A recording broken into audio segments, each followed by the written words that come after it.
ஈழத்தில் ஆயுதப் போராட்டம் என்ற ஒன்று ஆரம்பிக்கப்படும் முன்னரே சிங்கள பௌத்த பேரினவாதத்தினால் அப்பாவி ஈழத்தமிழ் மக்களை இல்லாமல் ஆக்கி அவர்கள் மண்ணை ஆக்கிரமித்து சிங்களமயமாக்கும் நோக்கத்துடன் தென் தமிழீழ பிரதேசங்கள் அடிக்கடி அரச படைகளின் உதவியுடன் சிங்கள காடையர்களினால் தாக்கப்படுவதுண்டு.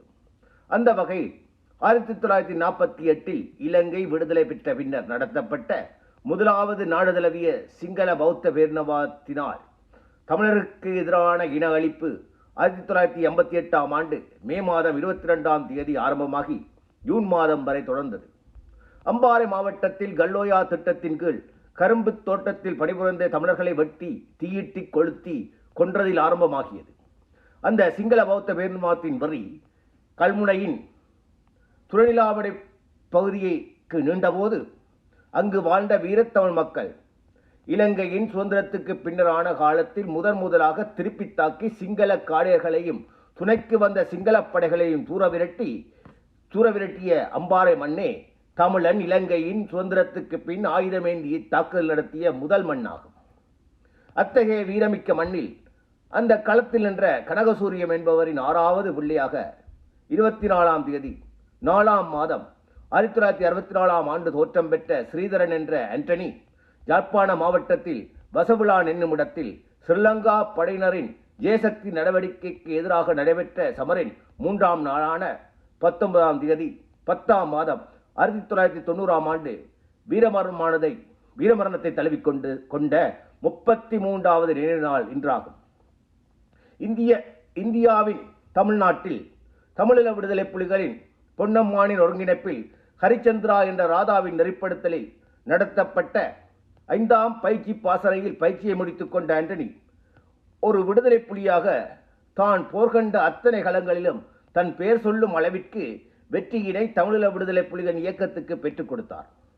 அந்த வகையில் ஆண்டனி அவர்கள் மணலாற்று பகுதியில் இந்திய இராணுவத்தை முன்னேற விடாமல் விடுதலை புலிகளின் மோட்டார் படையணியை நெறிப்படுத்திய விதத்தையும் கட்டளையிடும் தரத்தையும் கண்டு வியந்த அக்காலத்தில் மணலாற்றில் தங்கியிருந்த தன் சாவையும் சரித்திரமாக்கிய கிட்டுவினால் சிறந்த கொமாண்டர் என்று வியந்து பாராட்டப்பட்டவர் ஆவார் என்பதோடு மேதகு தேசிய தலைவரால் M203 சுடுகலன் இவருக்கு பரிசீலிக்கப்பட்டது என்பது திறமையான தளபதி இவர் என்ற தரத்திற்கு கிடைத்த சான்றிதழாகும்.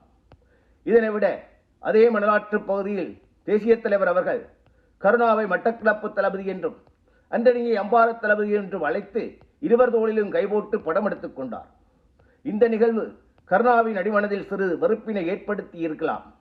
இந்த நிகழ்வுக்கு பின்னர் அம்பாறை திரும்பிய ஆண்டனி இந்திய படையினர் மீதான பல வெற்றிகரமான தாக்குதல்களை வழிநடத்தி வெற்றி கொண்டார். அம்பாறை மாவட்டத்தில் இந்திய இராணுவத்தின் ஒட்டுக்குழுக்களாக செயல்பட்ட டெலோ மற்றும் EPR முகாம்கள் முறையே ரீகன் மற்றும் ஆண்டனி தலைமையில் தாக்கி அளிக்கப்பட்டன. திருக்கோயில் பகுதியில் நிலை கொண்டிருந்த EPR முகாம் மீது ஆண்டனி தலைமையில் நடைபெற்ற தாக்குதலில் நின்றுபிடிக்க முடியாமல் பின்வாங்கியோட EPR குழுவிடமிருந்து ஆயுதங்கள் வாகனமாக கைப்பற்றப்பட்டன. டிலோ முகாமும் ரீகன் தலைமையிலான குழுவிடம் வீழ்ந்த பின்னர் அம்பாறையை தமது கட்டுப்பாட்டுக்கு கொண்டு வந்த ஆண்டனியை விரும்பியோ விரும்பாமலோ கருணா உதவி கோரி அழைத்த போது மட்டக்களப்பு நோக்கி தனது படையணையை நகர்த்தினார். ஆண்டனியின் படை மட்டக்களப்பு நோக்கி வருகிறது என்ற செய்தியை கேட்டு ஒட்டுக்குழுக்களின் காதுகளை எட்ட அந்த சேத துரோகிகளின் நம்பிக்கை உடைந்து நொறுங்க மட்டக்களப்பு புலிகளின் கட்டுப்பாட்டுக்குள் வரவும் எஞ்சிய ஒட்டுக்குழுக்களின் உறுப்பினர்கள் உன்னிச்சை வேர்கள் என பின்வாங்கி திருகோணமலை வந்து கப்பலில் ஒடிசா வரை ஓடிச் சென்றனர். இரண்டாம் கட்ட ஈழப்போர் தொடங்க கருணா மட்டுகம்பாறையின் சிறப்பு தளபதியாக ஆண்டனி மீதான அவரது தனிப்பட்ட பொறாமைத்தன்மை ஆண்டனியை வடதமிழீழம் யாழ்ப்பாணம் நோக்கி நகர்த்தியது. யாழ்ப்பாண மாவட்டத்தில் பலகலங்களில் களமாடிய ஆண்டனியின் பங்கு யாழ்கோட்டை முகாம் மீதான முற்றுகை சவரின் போது கணிசமானதாக இருந்தது.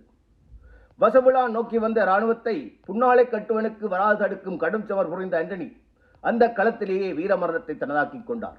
இதன் காரணமாக ஆண்டனி மீது பேரன்பு கொண்ட புன்னாலை கட்டுவன் மக்கள் தமது மண்ணில் வீரச்சாவடைந்த ஆண்டனிக்கு மரியாதை செலுத்தும் முகமாக அங்குள்ள ஆஸ்பத்திரி வீதிக்கு ஆண்டனி வீதி என்று பெயரிட்டனர் என்பதை பதிவு செய்து அந்த மாவீரனுக்கு இந்த நினைவேந்தலை காணிக்கையாக்கும் நேரத்தில் 1958 சிங்களத்தால் அம்பாறையில் ஆரம்பித்த அந்த மண்ணை சிங்களமயமாக்கிய நில ஆக்கிரமிப்பு 2023 ஆகிய இன்றும் மட்டக்கிளப்பு மகிழ்ந்த மடுவரை தொடரும் நிலையில் எங்கள் தமிழினம் திருப்பி அடிக்க அல்ல, திருப்பி கேட்கக்கூட முடியாத நிலையில், கையாளாகாத நிலையில் இருக்கிறோம் என்பது மிகவும் துயரமானது.